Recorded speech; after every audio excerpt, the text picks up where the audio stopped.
il-kol kemm aħna li qegħdin hawn dalgħodu ma mhux aħna biss, kull bniedem jista' ma ismu iżid l-isem Lorenzo.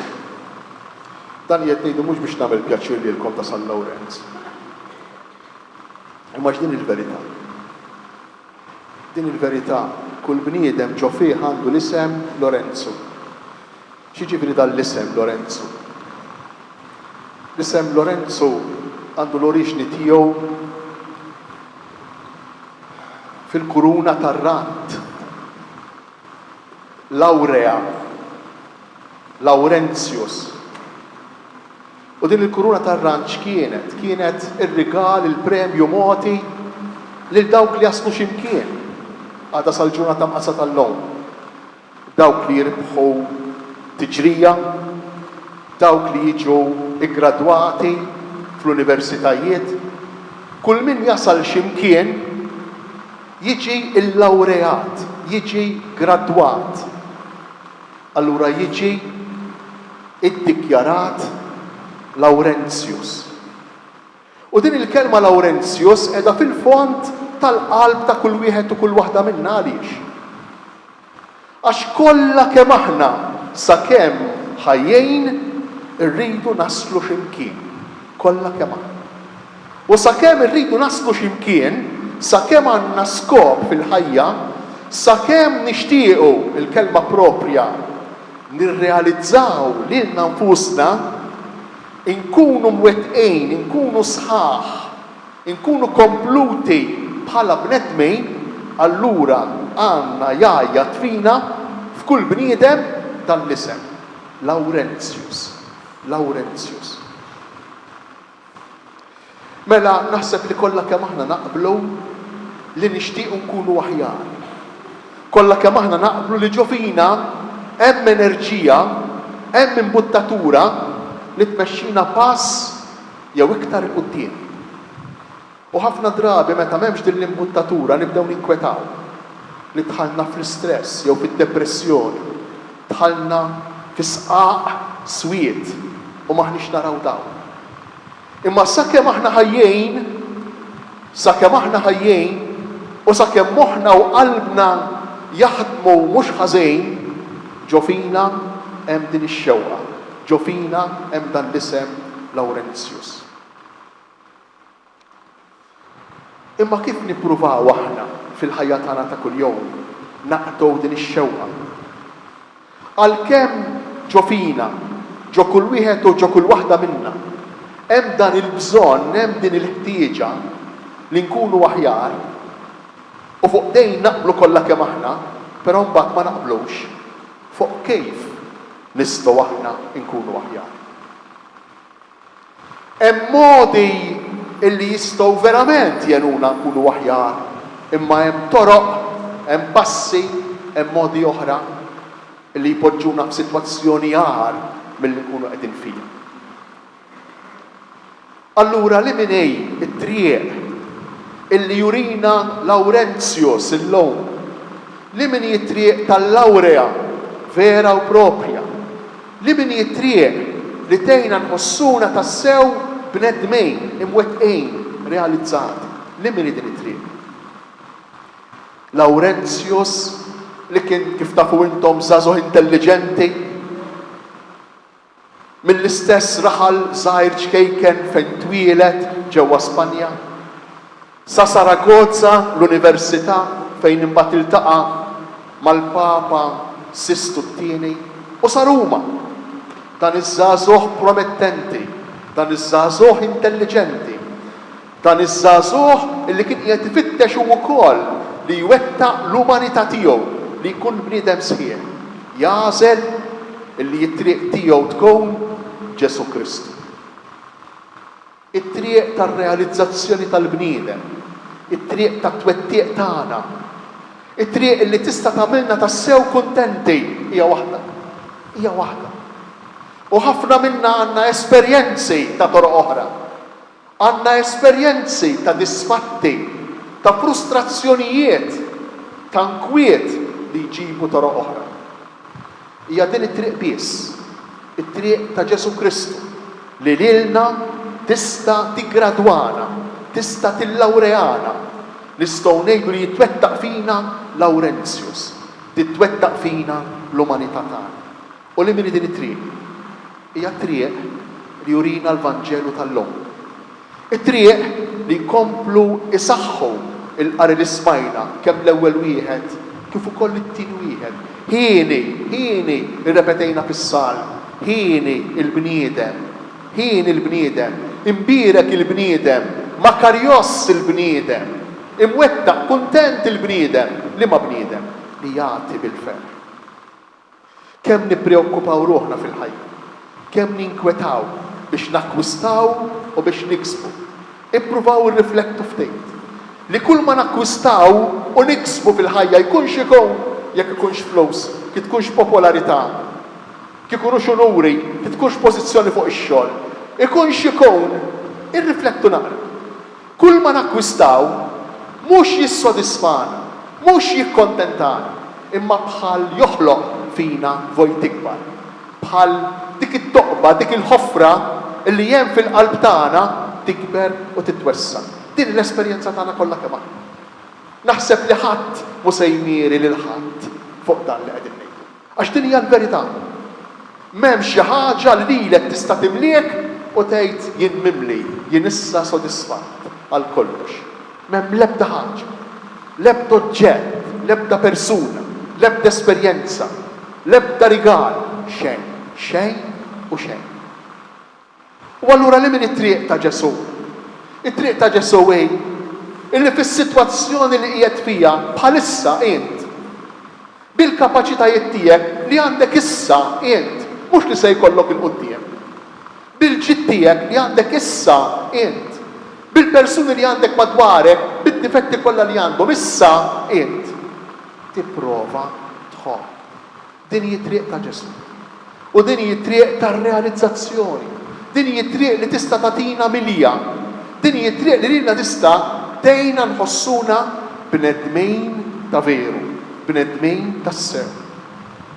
Din hi t-triq, it-triq tal-ġenerożità, it-triq tal-għotja, it-triq tal-imħabba. Irriflettu ftit fil-ħajja. X'ma nippruvawx niksbu sa minn meta nkunu għadna żgħar. Tipprova tikseb ħaġa waħda wara l-oħra.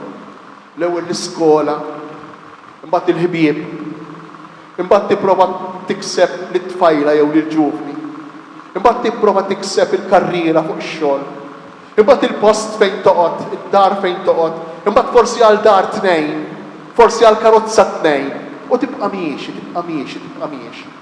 Dejjem bil-għaġġ, dejjem bil-ġuħ, qatt m'inti mimli, qatt m'inti sodisfatt tal-kollox. Imbagħad tibda titlef.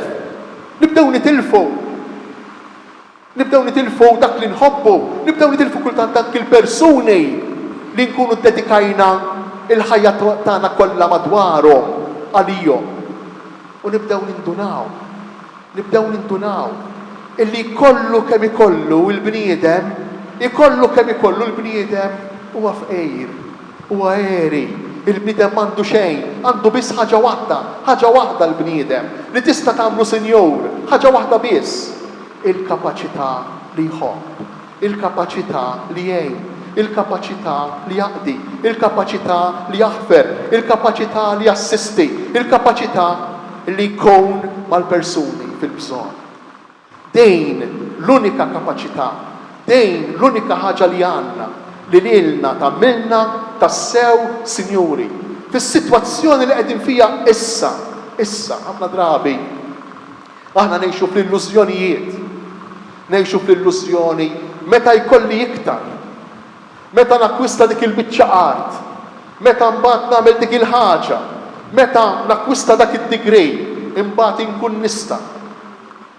X'illużjonijiet fil-ħajja, x'illużjonijiet. L-unika ħaġa li għandna f'idejna idejn jekk il-ħabba tal-qam ma taqax fl-art illum fil-preżent qed jitkellem Ġesu, mhux fil-futur. Skużawni, jekk il-ħabba tal-qam illum ma taqax fl-art u tmut. Jekk jien illum ma nippruvax immut ftejta li għan-nifsi, illum.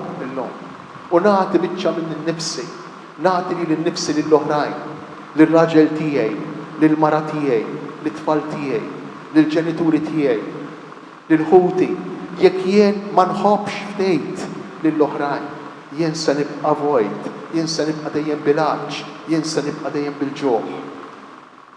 U intom tafu f'liema dinja qed innejxu. It-triq ta' Ġesu, it-triq ta' Ġesu, it-triq tal-ġenerożità, kull ma jmur qiegħda ssejr dejjem iktar triq tal-ftehim. Qiegħda ssejr kull ma jmur dejjem iktar triq unika. Triq illi mhix popolari. Triq rari li tażilha għax illum hemm toroq oħra. It-triq tas-suċċess, it-triq tal-ġejt, it-triq tal-apparenza, it-triq tal-approvazzjoni. U ma dawn it-toroq li aħna bħala bnedmejn imbuttati minn hawn u minn hemm, minn fuq u minn taħt, u mill-ġnub minn kull imkien, imbuttati biex infittxu. Bl-illużjoni li xi darba se ngħidu strieħ issa ruħ tiegħi, għax issa kuntenta, strieħ qalb tiegħi, għax issa għandek kollox. Imma aħna nafu li din hija illużjoni kbira. Illużjoni kbira li d-dinja jaqblilha tfittex u tibbotta lil min ifittex għaliex. Għax hemm il-magna l-kbira tal-flows id-dowr wara dan kollu. Hemm il-magna l-kbira tal-ekonomija illi d-dowr wara dan kollu. Saħansitra aħna nafu li l-ekonomija tivvinta l-mart. L-ekonomija tivvinta l-problemi li ma jkunux. Għax għandek naqra pejs, int għandek problema. Invenzjoni tal-ekonomija għalfejn? Biex tixtri xi ħaġa, biex tagħmel xi ħaġa, ħalli tipprova inti tneħħi il-biss li għandek. Għax jaqblilha l-ekonomija.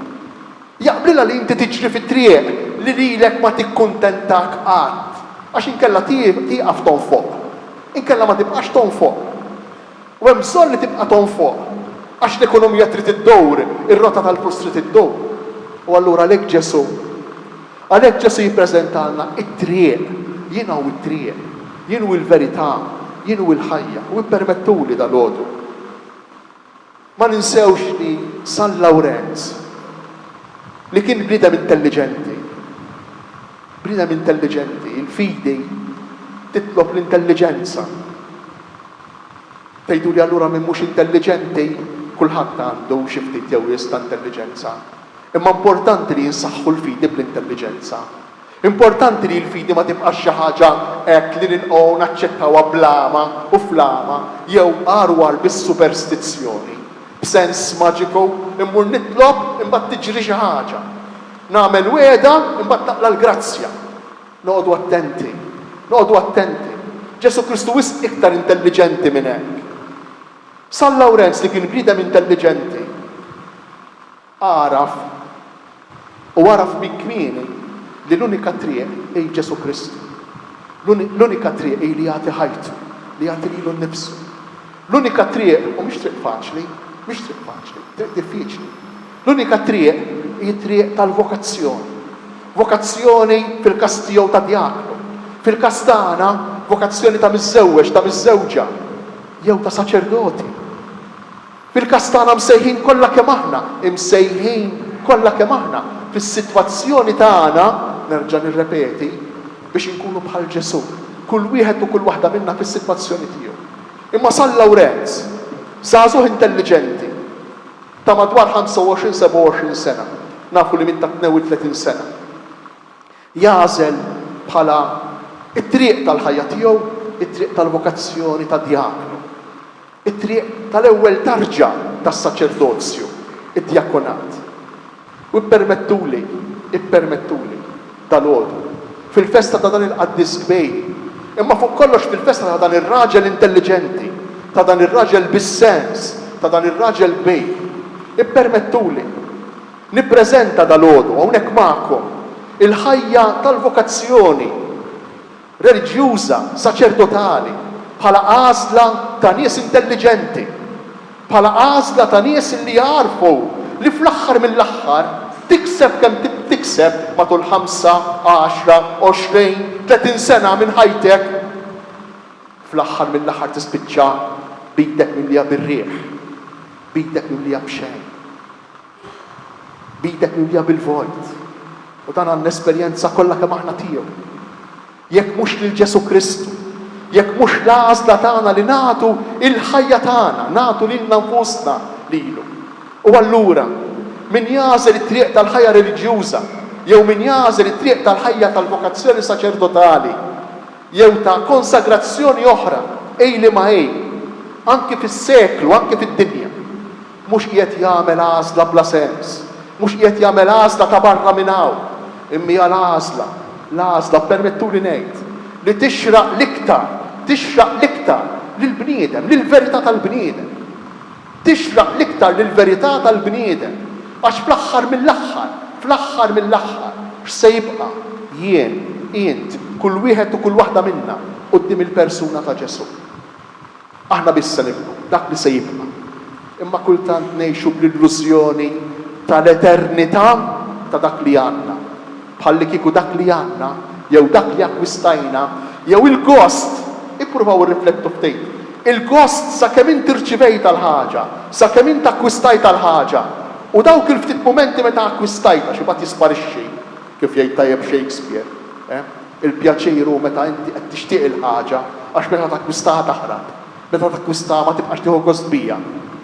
Dak il-gost aħna x'jiġrilna? Nimmaġinaw li huwa etern, nimmaġinaw li huwa għal-dejjem. Nimmaġinaw nitlu fid-delużjoni, nitlu fl-illużjoni, illi dak il-moment se nimmartellawh, se nimmarkawh, se nħalluh għal dejjem, se jibqa' dejjem ħaj fl-istorja tal-ħajja tagħna. Imma din hija nuqqas ta' verità. U allura jagħmel sens li żagħżugħa jażlu fil-ħajja tagħhom illi jimxu wara Ġesu b'radikalità, li jimxu wara Ġesu bħala dixxiepli tiegħu mhux biss fis-seklu, mhux biss fid-dinja, imma wkoll kif jgħid Ġesu stess fil-Vanġelu, għalkemm qegħdin fid-dinja, intom m'intomx tad-dinja. Ejjew illum f'din il-festa ta' dan il-qaddejs, dan id-diaknu li tolbu lil Alla bl-interċessjoni tiegħu biex jagħtina aħna li nħossu, li nqisu lilna nfusna bħala nies intelligenti, biex jagħtina l-intelligenza vera, mhux biss tal-iskrittura tagħna, imma anke tal-ħajja, is-sens komun tal-ħajja, il-verità tal-ħajja. Kemm jeħlisna minn inkwiet dan is-sens komun, kemm teħlisna minn inkwiet din l-intelligenza tal-iskrittura, dan xi fisser. Ma nafx, forsi jista' jkun hawn minna stess hawnhekk. Nitħabtu, niġġennu, kultant niġġieldu, nidħlu f'konflitti fuq affarijiet żgħar, fuq affarijiet li għaddu, fuq affarijiet li 20-30 sena oħra ħadd mhu se jaħseb iktar fihom. Ew nitolbu lill-Mulej bl-interċessjoni ta' dan il-qaddejs li l-ġejt tiegħu, il-ġid tal-Knisja taħ kollu lil-foqra. U meta Valerjani jitolbu jgħidlu ġib li l-ġid tal-Knisja, jħodlu l-veru ġejt tal-Knisja. Il-veru ġejt tal-Knisja, il-foqra. Għaliex huma l-veru ġid tal-Knisja? Għax huma dawn il-foqra, il-batuti, huma dawn li se jsalvaw lill-Knisja. U għal-fqejr il-batut li jsalvani lili, u għal-fqir li nejn, il-batut li nejn li jsalvani lili. Dak se jsalvani lili. U sintendi, u għal-fqejr u il-batut li ma nejnx illi jitlob kundanna li jaqoddim Alla. U għal-fqejr il-batut li ma nassistejx illi jgħajat qoddim Alla ġustizzja għalija, għax jien imsejjaħ biex nejnu, mhux biss bħala Kristjan, imma wkoll bħala saċerdot. Ew nitolbu lil San Lawrenz biex jagħtina din l-intelligenza. Ew nitolbu lil San Lawrenz biex jagħtina, nitolbu lil Mulej bl-interċessjoni ta' San Lawrenz biex jagħtina il-kapaċità li nippromuovu, li nħeġġu, li ngħinu żgħażagħ, adulti, ma' kull min niltaqgħu biex ngħixu l-ħajja tagħna Kristjana fl-essenzjalità tagħha. F'dak li hu l-iktar importanti, ħin il-bniedem li jagħti bil-ferħ.